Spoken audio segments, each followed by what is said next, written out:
Well, hello guys. It's been a while. It's now currently day 9 for me, meaning I took off. I mentioned this in day 5, but I took off day 6, 7, and 8. And the purpose of today's video is basically just gonna be a catch up, kind of telling you guys kind of what happened. Don't worry, it was nothing crazy. I didn't go anywhere really new. And if you're wondering why I looked down at my phone a couple of times, I've got a little script because I've got to cover quite a few things, and I'm going to put up some clips kind of here and there while I'm talking of places I went to, things I saw. I took off day 6, 7, 8 because I wanted to slow down, take some more time to really settle in, get into a routine, and just get quite a few basics done, you know, improve my Japanese, do plan out some days, you know, all the admin work, you know, booking tickets, all that stuff is kind of what I've used these past couple of days for. As well as meeting people in the evenings, new friends and all that stuff. So yeah, I'll cover everything. Day 6, basically that was after the big, you know, the big day out, day 5. I was really tired. But I got up, I did my washing, I showered, made breakfast, scrambled eggs and avocado. I have that for basically every morning now.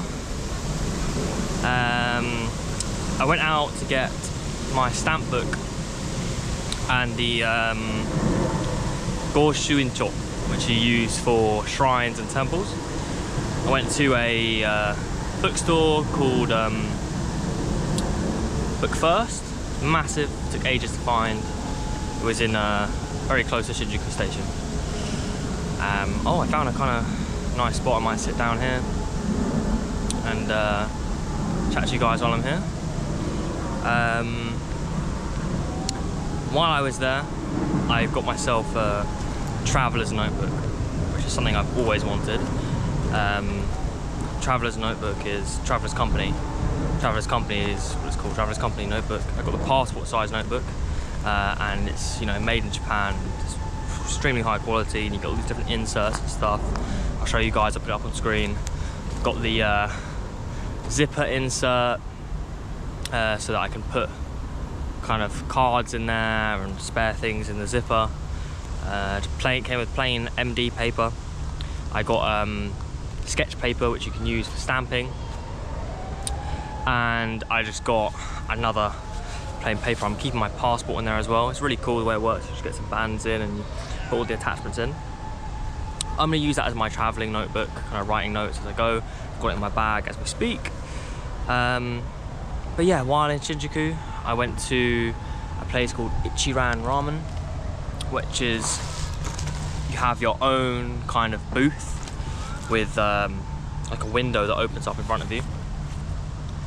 And you write down your preferences for your ramen, kind of the firmness, how rich the broth is, how spicy it is, if you want the onions in it, if you want extra pork, if you want extra egg, all these things.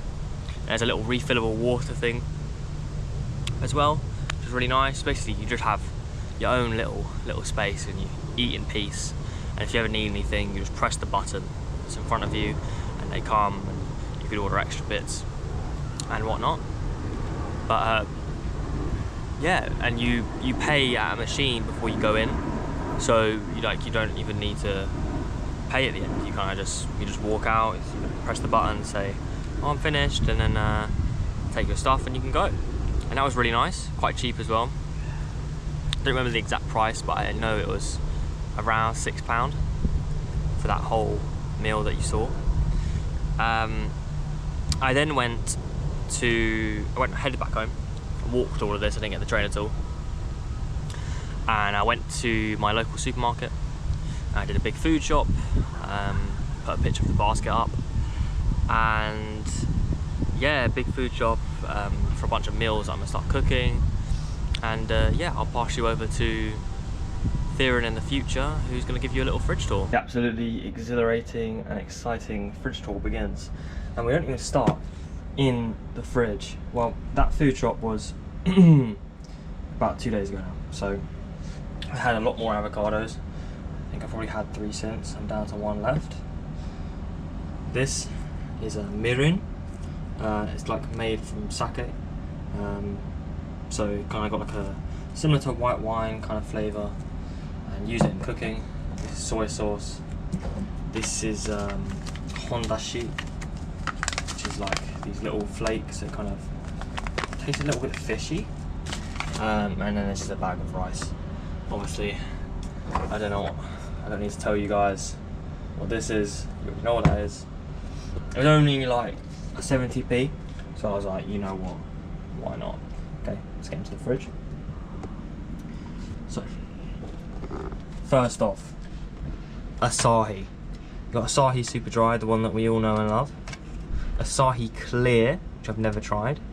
And this one as well. Asahi Fortune Phoenix. Haven't tried this either. So, I'll probably taste these all at some point. Should be fun. Here we have that lemon drink. The water that I never opened. This is like a taurine. So not caffeine, but helps with energy levels. Now here's the exciting one. This is like my favourite thing. It's not the strong version, but this is the normal Chuhi grapefruit. It's 5%. It tastes absolutely banging. Basically everyone drinks these over here. Or similar things. In the actual fridge, we've got eggs on the top, 2 packs of chicken thighs, the same milk, the same butter, 2 more Chuhis. These ones are both 5%, they're like orange ones. Bottle of water, lovely.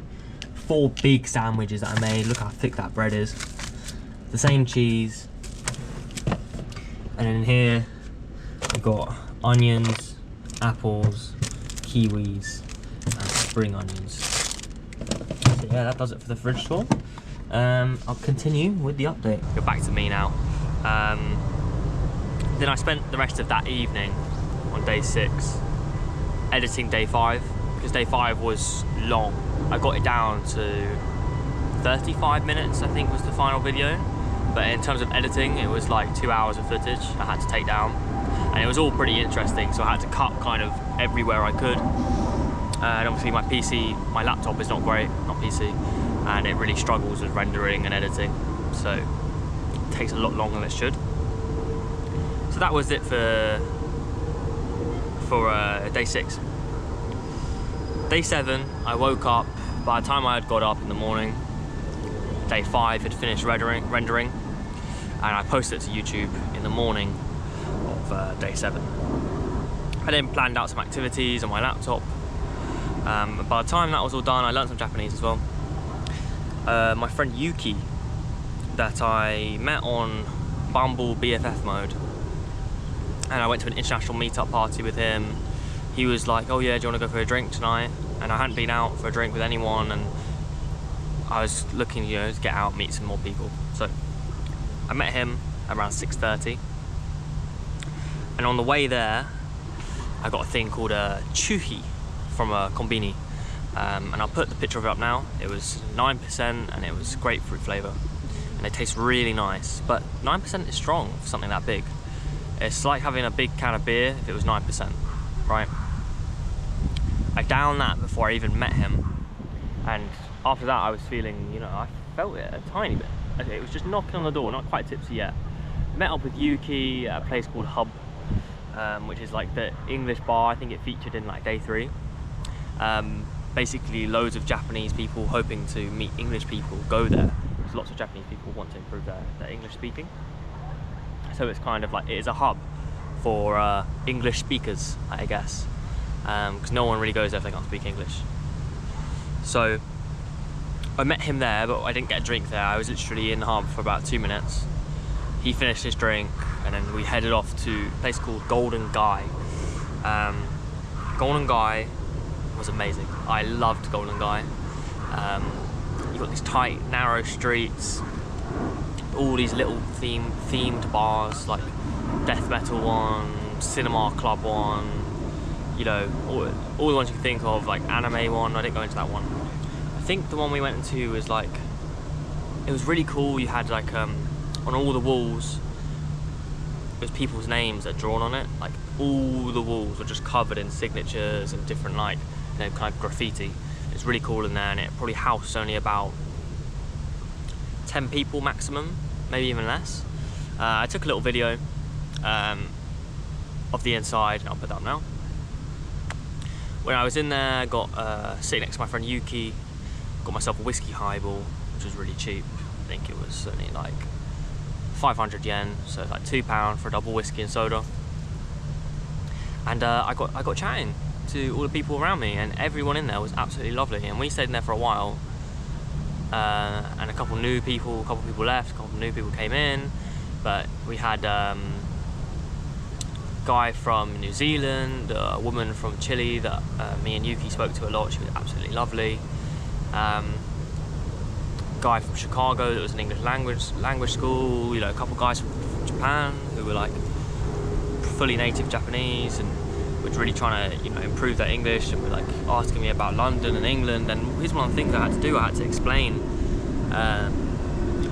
to them, because they all be like, oh yeah, I love London. I'm like, have you been? I'm like, no. I'm like, I'll tell you this now, guys, you're gonna hate London. And they're like, what? I explained to them, I was like, well, imagine you get on a train on the London Underground. Well, first of all, imagine London Underground is hot and there's no aircon on the train. So they're like, oh, no aircon? And I was like, imagine you get on the train, the doors open, and people were like hustling and bustling and trying to push past each other to get on and get a seat. And they were like, what? That's so rude. Like, it's completely shocked. Because, and over here, they were like, oh, Tokyo train, it's too crowded. I was like, I've been on Tokyo trains. Even when they're at full capacity, like, you can't get anyone in. No one's like pressed up against each other. Everyone's very like, everyone's still got their personal space. But yeah, they can't even imagine kind of how different it is over there. They have this idea of like, you know, England and USA is like, you know, these are amazing places, but I don't think they realise that they're living in a far better place. They must not realise because they haven't seen. And it's hard for them to get out and go to other countries because the pay is low. The pay is so low because the cost of living here is low, so the pay is low here. So they can't really afford to go somewhere like England or America. Whereas someone from England like me, you know, even minimum wage is like almost triple their minimum wage in England. So it's easy for us to go around the world when you live in a place that has a strong currency. In the end, it's not a strong currency. Anyway, these guys then came in. A couple of Australians came in as well, but then these two Japanese guys came in. One of them spoke very good English, like really, really good English. And here's like common theme with Japanese people, at least the ones that speak good English, is they all studied abroad because they're very smart and they get into all the best unis around the world. This guy studied abroad and he's like a software engineer now, but for his own company, something to do with AI. But he was making incredible amounts of money, lots and lots of money, and he offered to buy all our drinks for us, which was lovely of him. I got a picture with him. I'll put up on the screen now. He's the one in the back. Really nice guy, and I ended up exchanging phone number with him, and yeah, really cool guy. And then I went to the toilet at some point and I took a little video on my GoPro, so I'll pass you over to Theron from the past that was only a tad bit tipsy. Yo, what's up guys? I'm at a bar in Golden Guy, and I've been having an amazing time, I cannot lie. Had a couple whiskey highballs. Some were paid by for this Japanese entrepreneur. Everyone is so friendly. You sit around this bar, you've got the bartender in the middle, and it's just like a couple seats going around them. Everyone's chatting to each other. Met a guy from New Zealand, a woman from Chile, you know, some guys from Japan, guy from Chicago. It's been an amazing time, and I haven't been recording during it because it's a bit rude to just get your camera out and start recording everyone while you're having a good time. But yeah guys, amazing time. This Japanese nightlife on a Monday is amazing. Okay, we're back with me in the park now. So, after Golden Guy, we left and we looked for some other bars, but by the time we got out of Golden Guy, we got there for like, we were in Golden Guy for like 7. And we ended up leaving at like 9:30. We were in this one bar for like 2.5 hours, had a couple of whiskey highballs, and by this point I was feeling a little bit, you know, a little bit under the influence. So we walked out and we saw if any other bars were open. And they all were open, of course, but there was no space. They were all packed, completely packed. And you have to be like waiting outside one of them to try and get a spot. So we left, and he told me about this, Yuki told me about this place where they do 50 yen lemon sours. If you don't know what lemon sour is essentially a single vodka with soda and lemon juice. I think that's what it is. They taste quite nice, quite refreshing. They love their kind of like soda and lime juice, soda and lemon juice, that type of stuff here, whiskey and soda. They love it over here, and it is really good. It's really refreshing. So he took us to this place. They also did food. We sat down. I didn't get any pictures in this place because I was kind of feeling a drink a little bit, and they had these big ones where you get triple. So I got 150 yen. It was triple vodka. And it tasted really nice as well. It was in this big like silver cup of ice.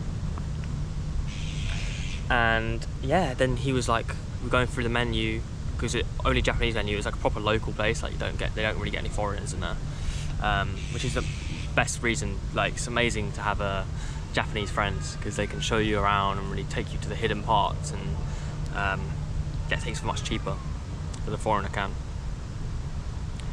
So we're looking through the menu, and he was like, oh yeah, this is, you know, liver, this is heart, this is tongue. And he was like, oh, have you had any of this? I was like, no, I've never had any of this. I think I've had liver in the past. He was like, you haven't had beef tongue? And I was like, no, I've never had beef tongue. And he was like, okay, that's it. We're ordering 2 beef tongue, 2 heart, 2 liver, 2 chicken, edamame. We ordered all this food.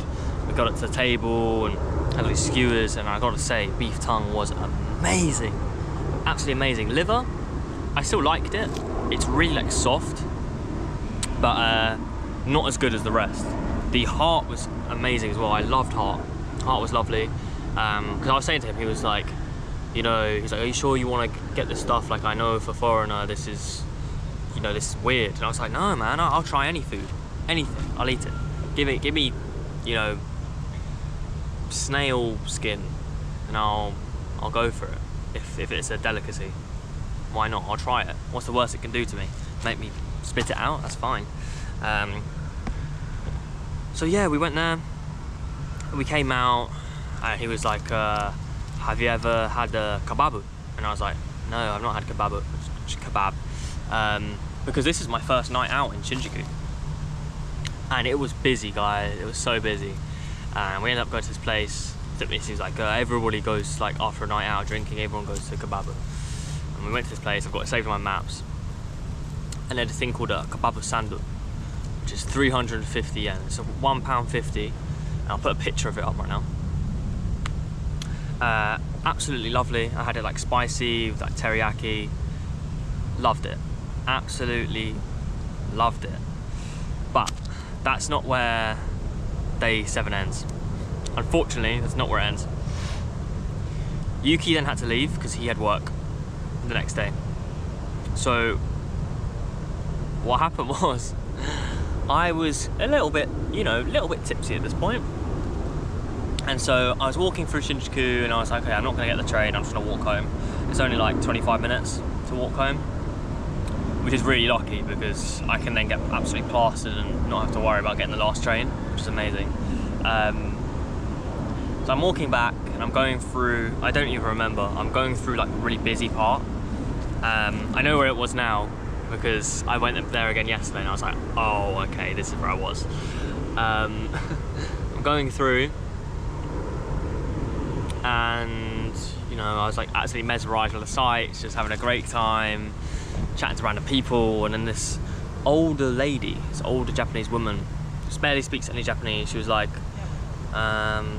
I want to show you something, and she like grabbed my hand and like held my hand and like started walking with me. She's like, I'm gonna show you something, I wanna show you something. And I was like, what do you wanna show me? I was like, what are you gonna show me? I already knew at this point. I'm like, I'm not stupid. I'm not stupid. I knew where this was going. And I was like, I'm not worried though, because I was like, as soon as we get to the place, I can just walk away.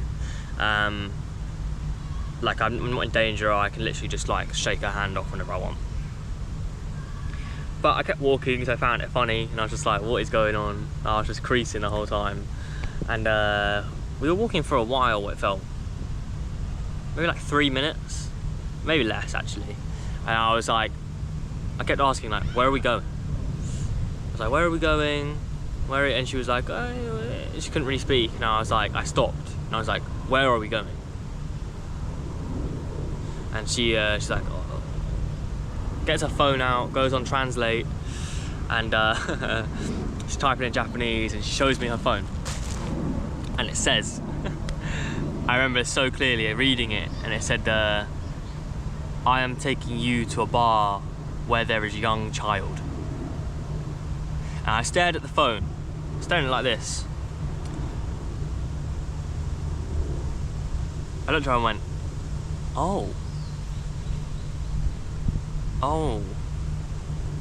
And she kept walking, and she like took her side, she kept looking back to check on me, to see if I was still following her. Because I let go of her hand. And at the same time, I was looking left and right, trying to find little alleyways I could run through to get away. Because I was like, saw a young child, I was like, fuck, I need to get out of here. And I think this was just a translation thing. I don't think it was actually young child. I think it was probably just a very young girl, which is still weird. And I had my moment. I waited for her to check on me so that she would look away and not check back again for like maybe 2 seconds. Saw a little alley on my left. I literally completely just dipped out.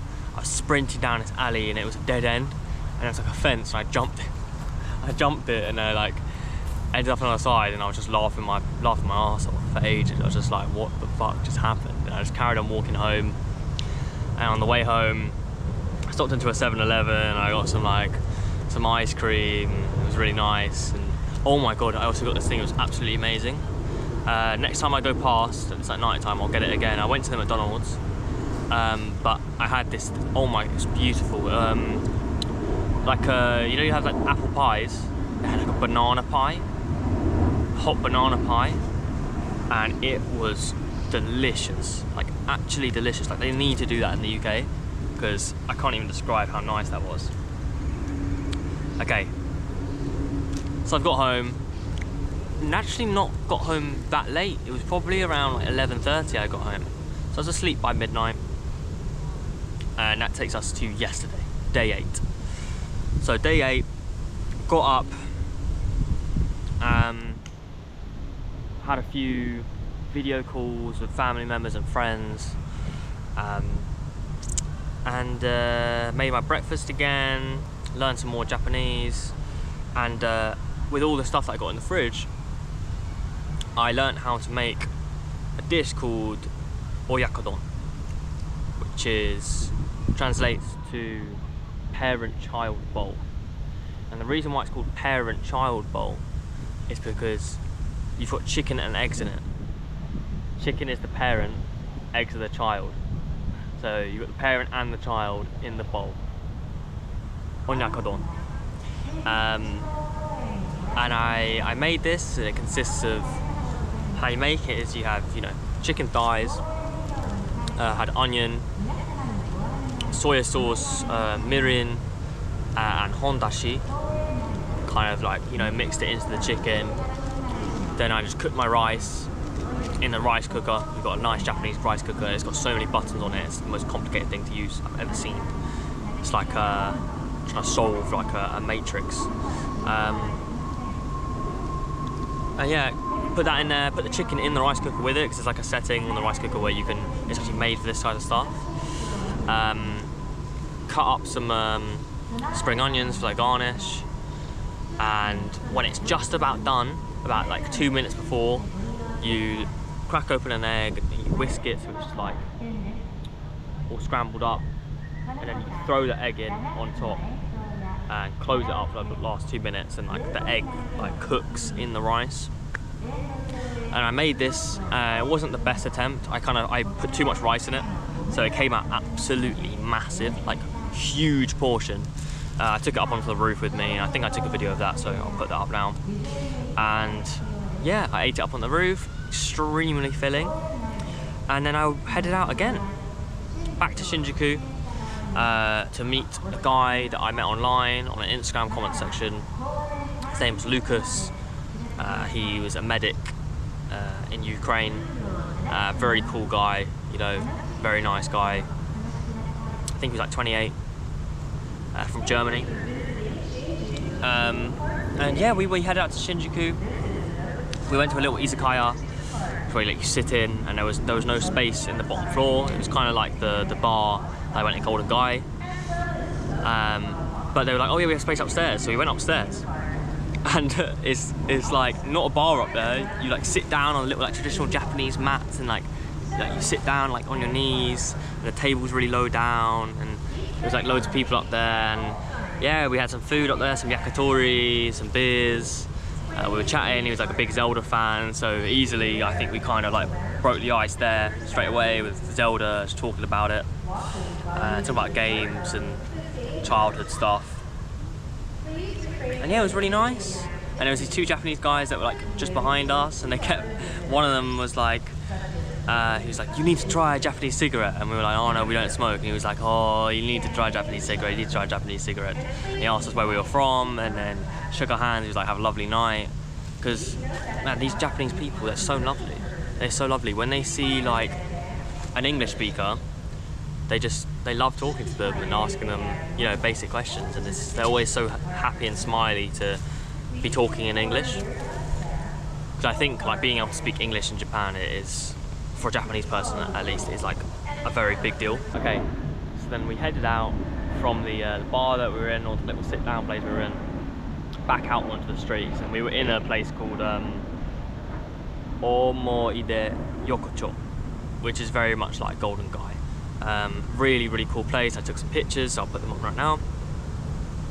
I love those little alleyways with loads of, you know, lights and little tucked in bars. It's just such a cool vibe, and very intimate, and everyone's really chatty, and yeah, just really great fun. It's a lovely way to meet new people and have a good conversation with them, and it's always so cheap.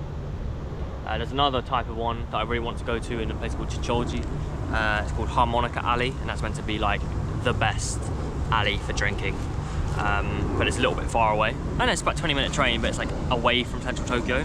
And Chichoji is meant to be a lovely area. I was considering living there because it's meant to be have the highest living standard in Tokyo. People say it's the best place to live. Anyway, me and Lucas left there, and then we walked around the area of Shinjuku, which is called Kabukicho. We went to a 7-Eleven, we got another chuhi, and we were just walking around. Kind of, he's done a lot more sightseeing, and he seems to know a lot more about Shinjuku than me. So he was kind of telling me about loads of stories and loads of history of the city, and showing me to different places, and it was really cool. It was like having a little tour guide, and you have all these like Nigerian guys dotted all around the city, and they always come up to you and they go like, you want to go to strip club, you want to go to strip club? And we're like, nah. And they're like, come on, you want to go to strip club, there's free drink, it's 2,000 entry, free drink. We're like, no. And we ended up coming up with a strategy where we would tell them that we were gay. And not all of them were Nigerian, but the vast majority. We had like 2 Japanese ones that came up. The Japanese ones, we'd go like, oh no, we're gay, and they'd be like, oh, no, and then let us go and not bother us. But there's one Nigerian guy. He was like, yeah, you want to see some Japanese boobs? And we were like, nah, we're alright, because we both have girlfriends, me and Lucas, and we wouldn't do that anyway, even if we were single. And we were like, no, we're gay. And he went, oh, so you want to fuck me? And we're like, oh, no. He went, oh, you scared of big black dick? And we were like, yeah, we're terrified. He was like, don't worry, I've got a friend with tiny dick that can help you. And then he just started laughing and like shook our hand. He was like, have a lovely night, guys. So that was just funny. That was the one time our gay technique didn't work. Because there's not many gay people in Tokyo or Japan at all. Like I've only seen like one, or seen someone that kind of, you know, dresses in the look. Obviously you might have closeted gay people, but who's like proudly gay, and they weren't even from Japan, it was like an American. So yeah, we walked around, he took me to this arcade, and I'll post a picture up on the screen, a video actually of kind of the arcade, a couple of videos. On the bottom floor you had all like the claw machines, and there's some really cool like merchandise, and Lucas was very good at using claw machines. It's like he had a whole technique and told me, you know, which ones you should go for and which ones you shouldn't, because some were like more rigged than others. But in Japan the claw machines aren't really rigged, like they're designed for you to actually have a reasonable chance of winning, compared to like the UK or America where it's like impossible to win those claw machines.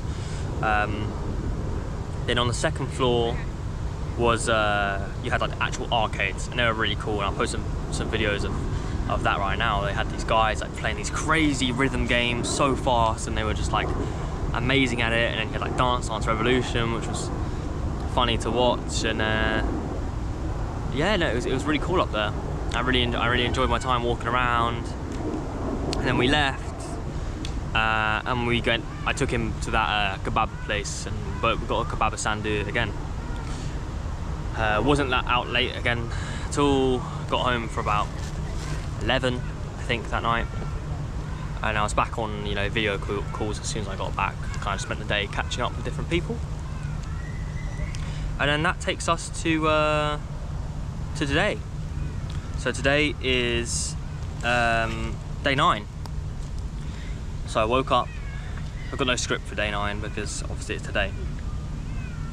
So I woke up, you know, made my breakfast, had a shower, ironed. This took a while. I ironed basically all my clothes. Went through, hung up everything, kind of reorganized my room, sorted it all out, and then I headed out to the park, which is where I'm at now. And I'll show you guys a little video, but there's like a calisthenics park over that way, and I loved it because you've got like all these, so many people came through and did like little stretches and little exercises through there, and I think that's just amazing. You had something like elderly people coming in and, you know, using all the equipment, and I think that's why they stay so healthy, is because everyone here is so active. Everyone here walks insane amounts. Everyone here is walking all day essentially, and everyone here eats really good food. So no wonder they have such high life expectancy and standard of living, and they're also healthy. I see old men running down the street, like old men. I'm talking like 70s, and the average age for hikers over in Japan is like 66. That's the average age of hikers. They're doing mountains at 66. You don't get that in the UK. So yeah, it's just a really beautiful country. The more and more time I spend here, the more and more things I fall in love with. Even today, simple little thing, I fell in love with the pigeons. And I'll show you a video of the pigeons right now. But they were just so friendly. They just coming up to me, you know, like not bothering me at all. Just, you know, coming up, looking at me. And yeah, they were just very polite pigeons, I guess. You know, not swarming around, not, you know, they weren't afraid either. They really weren't afraid. Like, they didn't like, you know, fly away as soon as you made a movement really close to them. Like, I had pigeons like this close to me, this as close to the cameras, this close. I was just looking at them going like, you okay? And they were like doing little head movements. I think the reason for that must be because of the people here. Like, you compare that to London or England, you've got, you know, it's super loud, super busy, everyone's just like, you know, not paying attention to like to any wildlife around them, kind of just like, oh, you know, I need to get where I'm going, and like everyone's just, you know, stomping around essentially. And also, you know, loads of children in the UK and most countries are very disrespectful towards animals. They think it's funny to scare them. But over here you don't get anything like that. I think over here there's a much more greater level of appreciation for like wildlife, which is, I think, is beautiful. Wildlife and plants and everything. Like, you don't see anyone here like picking flowers or, you know, tearing up grass. Like they take such good care of the wildlife around them and the plants. That's why they have such beautiful gardens. They just preserve things so well. As you go to the UK, you have like even adults just like, you know, seeing a flower and just tearing it out. Completely different culture, but I agree with the culture over here. It's the plain. It's not even an argument. It's just a superior way of living in harmony with everything around you, which is what they do here so well. It's harmony. It's just the most harmonious big city I've ever seen. And it's not perfect. It's not perfect. But this is the most populated city in the world. It's absolutely gargantuan, and it runs better than tiny little cities. If only like London could run like this. But it's not a thing of the government imposing things. This is a thing of the people themselves, and their culture has kind of brought them up in a way where this is just natural to them. They don't even think to be disrespectful. It's like so rude to them. The everyday stuff that we do in England that seems normal to us, they find it insane. Yeah, I can't wait until I go more rural and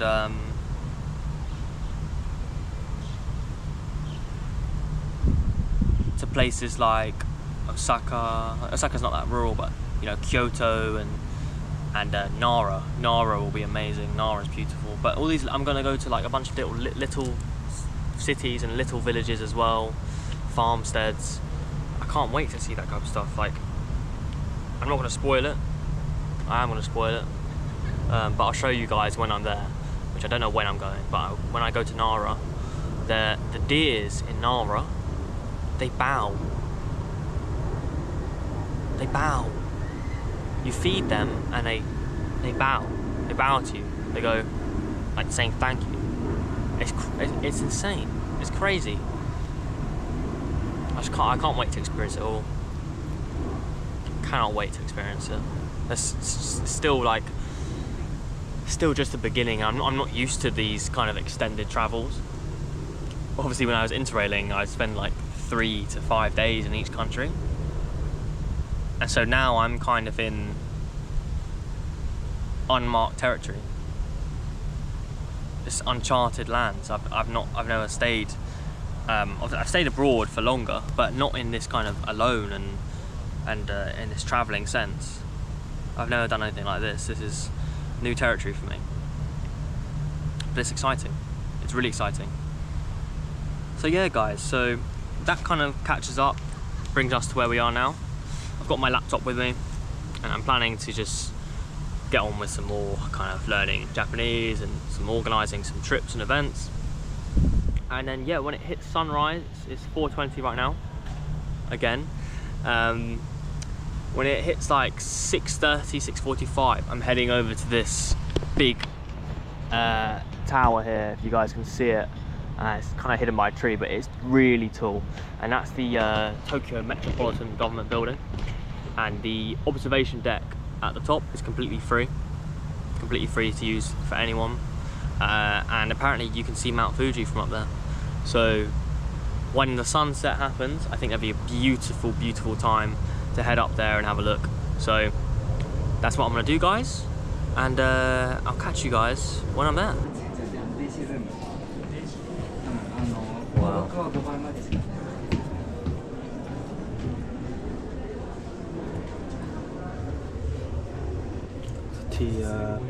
Tokyo Sky Trees over there.